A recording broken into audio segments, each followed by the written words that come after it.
Le collectif Sauvetage y va d'une nouvelle offensive pour sauver ce qu'il considère être un bijou environnemental. Les terres de Rabaska, 272 hectares, dont une centaine de terres cultivables. C'est pratiquement 3 fois la superficie des plaines d'Abraham. Alors, le collectif a déposé au ministère un projet d'aire protégée, mais d'ores et déjà, les citoyens se butent politiquement à une fin de non-recevoir. Le gouvernement du Québec qui a déposé une offre d'achat pour les terres l'hiver dernier veut y faire du développement économique. Et puis le maire Gilles Lehaulier indique que sa position n'a pas changé.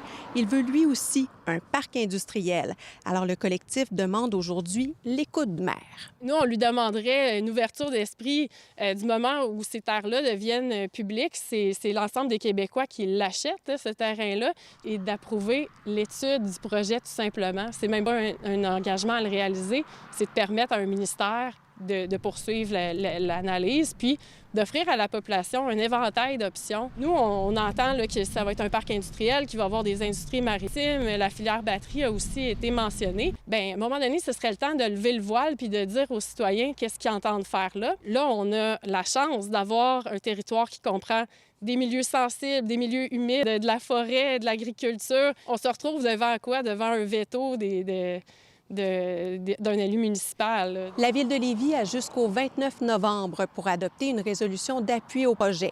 Le collectif, qui constate à ce stade-ci un manque de volonté politique, promet de ne pas baisser les bras pour la suite.